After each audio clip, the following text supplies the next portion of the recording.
Ya, Assalamualaikum warahmatullahi wabarakatuh, anak-anak. Selamat pagi semuanya. Semoga kalian semua sehat dan semangat belajar hari ini. Ya, bertemu lagi dengan Bu Ari. Hari ini kita akan belajar materi penting ya. Dua materi penting untuk anak kelas 4 dan kelas 5. Baiklah, sebelumnya marilah kita membaca doa terlebih dahulu agar pembelajaran kita hari ini berkah, kita mendapatkan ilmu yang banyak ya anak-anak. Kita berdoa mulai. A'udzu billahi minasyaitonirrajim. Bismillahirrahmanirrahim.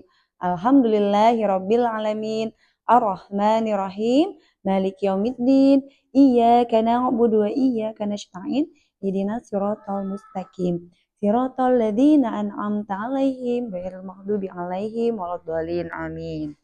Baiklah anak-anak, jadi hari ini kita akan mulai pembelajarannya ya. Hari ini kita akan mempelajari dua materi penting untuk anak kelas 4 dan untuk anak kelas 5 SD. Untuk anak kelas 4 SD, hari ini kita akan belajar bahasa Indonesia tentang kalimat pokok atau ide pokok gagasan dari sebuah paragraf ya.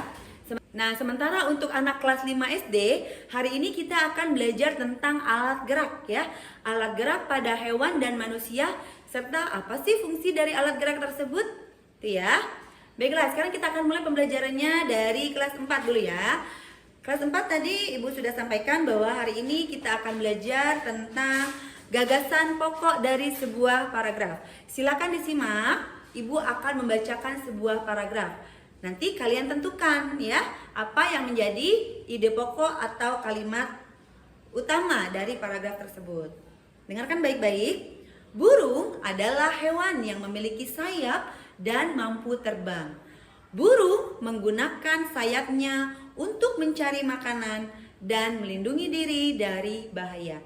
Selain itu, burung juga memiliki paruh yang berbeda-beda sesuai dengan jenis makanannya.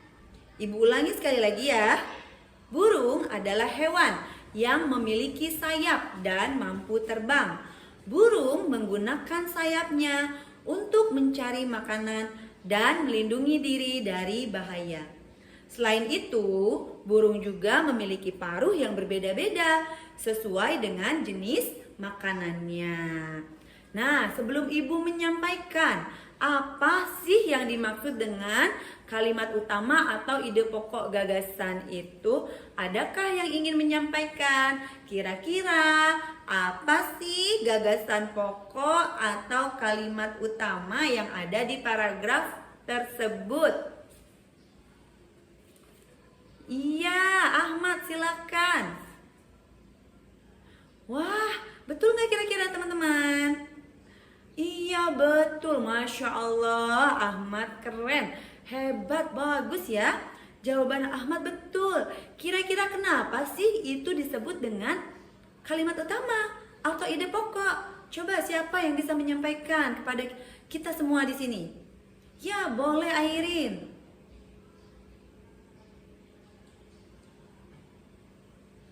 Maksudnya gimana Airin? Ya, gimana teman-teman? Betul nggak? Iya, betul juga Airin, hebat. Betul yang Airin sampaikan barusan. Jadi, kenapa itu disebut sebagai kalimat utama atau ide pokok gagasan ya? Karena kalimat ini memang adalah kalimat utama yang menyampaikan isi paling penting dari paragraf yang disampaikan oleh Ibu tadi. Nih, burung adalah hewan yang memiliki sayap dan mampu terbang. Intinya kalimatnya itu yang ingin kita sampaikan, yang ingin kita ceritakan. Itu burung adalah hewan yang memiliki sayap dan mampu terbang. Jadi kita akan berbicara, kita ingin membicarakan tentang burung. Kita ingin menyampaikan tentang burung, bahwa burung itu adalah hewan yang memiliki sayap dan mampu terbang. Itu intinya yang ingin kita sampaikan. Nah, kemudian kalau kalimat ini apa kira-kira? Burung menggunakan sayapnya untuk mencari makanan dan melindungi diri dari bahaya. Apakah itu ide pokok juga? Bukan. Kenapa bukannya? Mila. Iya betul Mila. Betul ya yang Mila sampaikan. Karena kalimat yang barusan Ibu sebutkan, burung menggunakan sayapnya untuk mencari makanan dan melindungi diri dari bahaya. Artinya di sini kalimat ini lebih menjelaskan secara lebih detail lagi, ya, keterangan yang ada pada inti kalimat yang di awal tadi. Ingin menjelaskan fungsinya sayap itu apa sih, gitu ya. Bisa terbang. Nah, terbang untuk mencari makanan. Sayapnya itu fungsinya untuk apa? Oh, ternyata burung itu punya sayap, ada fungsinya. Fungsinya itu adalah untuk mencari makanan dan melindungi diri dari bahaya. Nah, itu dia kalimat pendukung, memberikan penjelasan. Kenapa sih burung itu mempunyai sayap? Gitu ya? Paham nggak anak-anak semuanya? Oke, ada yang mau ditanyakan? Ya, jadi selain kalimat utama atau gagasan utama, ya, kalimat-kalimat juga, paragraf juga mempunyai kalimat pendukung. Oke, jadi apa yang dimaksud kalimat utama kalau begitu? Jadi kalimat utama adalah sebuah ide pokok atau ide gagasan yang paling utama.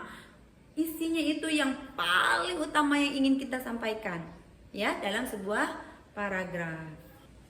Nah, sekarang kalian semuanya yang kelas 4 akan Ibu bagi menjadi kelompok-kelompok kecil, ya. Silakan kalian bersama dengan teman-teman, ya. Ada di halaman 20 itu ada sebuah paragraf, ya. Kalian diskusikan dari buku tersebut, ya, paragraf yang ada di buku tersebut, yang mana kalimat utama dan yang mana kalimat pendukungnya. Oke, silakan. Baik, sekarang siapa yang ingin berbagi kepada teman-teman? Yang mana kalimat utamanya dan yang mana kalimat pendukungnya? Ya, coba. Ya, mantap. Betul sekali apa yang disampaikan oleh Anto dan teman-temannya. Oke, sekarang Ibu akan membagikan lembar, ya, lembar tugas, lembar pekerjaan. Jadi silakan anak-anak menuliskan isi soal, menuliskan jawaban dari soal yang Ibu sampaikan. Oke, baik anak-anak. Sekarang Ibu akan membagikan LKPD atau lembaran soal, ya, terkait dengan paragraf-paragraf. Silakan anak-anak tentukan mana kalimat utama dan mana kalimat pendukung dari paragraf yang Ibu berikan. Ya, silakan dikerjakan.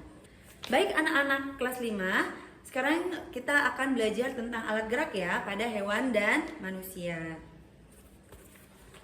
Jadi anak-anak, manusia itu bergerak dengan bantuan alat gerak seperti, ya, seperti tulang, otot, sendi, ya. Ini adalah alat gerak yang ada di manusia. Contohnya saat kita berjalan, ya, kalau kita nggak ada tulang, kira-kira kita bisa berjalan atau tidak? Iya, betul. Jadi fungsi tulang, ya, ini tulang. Fungsi tulang itu memberikan rangka. Ada rangka, ada otot-otot, itu fungsinya untuk menggerakkan. Dan sendi pergerakan. Jadi kita kalau nggak ada tulang, nggak ada otot, nggak ada sendi, itu kita nggak bisa berjalan, lemes, nggak bisa berdiri kokoh seperti ini, ya. Jadi itu adalah sebagai alat gerak pada manusia. Ini juga sama, hewan seperti kucing, kambing yang kita sering lihat nih dalam kehidupan sehari-hari kita. Kucing, kambing, apalagi misalnya, ya, itu juga bisa bergerak. Nah, bergeraknya menggunakan apa? Ada alat geraknya. Tadi burung Burung punya alat geraknya apa geraknya? Sayap. Sayap itu berfungsi untuk sebagai alat gerak burung, untuk mencari makanan, untuk melindungi diri. Kucing juga sama. Punya tulang nggak kucing? Betul, kucing punya tulang. Ada ototnya juga, makanya bisa bergerak, ya. Bisa lompat ke sana kemari. Oke, baiklah. Sekarang, apakah ada yang ingin tanyakan anak-anak? Sudah paham? Jadi ini adalah contoh alat gerak kucing. Ini adalah contoh alat gerak hewan dan manusia. Ya, ini contohnya. Baiklah, sekarang kita akan menonton tentang alat gerak hewan dan manusia. Boleh disimak videonya di depan. Tolong semuanya konsentrasi dan fokus ya. Baik anak-anak, setelah menonton, siapa yang ingin menjelaskan kembali isi yang dilihat di video tersebut ya, terkait dengan alat gerak pada manusia dan hewan? Silakan yang mau tunjuk tangan dan boleh langsung ke depan. Siapa yang mau menceritakan ya, alat gerak mana sih yang menurut kalian paling menarik? Ya, boleh alasannya kenapa? Silakan kalian bebas mengemukakan pendapatnya. Yuk, siapa yang mau ke depan? Baik anak-anak kelas 4 sudah selesai? Baik anak-anak, alhamdulillahirrabbilalamin, selesai sudah pembelajaran kita hari ini. Jadi kesimpulannya adalah hari ini untuk anak kelas 4 kita belajar tentang ide pokok atau kalimat utama dalam sebuah paragraf ya. Sekalian sudah menyelesaikan tugasnya dengan baik dan kita juga sudah membahas tadi hasil tugasnya. Kemudian untuk kelas 5 juga kita sudah belajar tentang alat gerak pada manusia dan hewan serta fungsinya apa. Kalian juga tadi sudah menyampaikan dan menjelaskan kepada teman-teman dan kepada ibu terkait dengan alat gerak yang ada pada manusia dan hewan. Kemudian sudah mengemukakan pendapat terkait apa sih alat gerak yang paling menarik menurut kalian. Baiklah, hari ini kalian sudah belajar dengan baik. Semoga ilmunya bermanfaat. Silakan kalian belajar lagi di rumah agar pemahamannya semakin lebih baik lagi. Demikian Ibu tutup pembelajaran hari ini. Ibu ucapkan wassalamualaikum warahmatullahi wabarakatuh.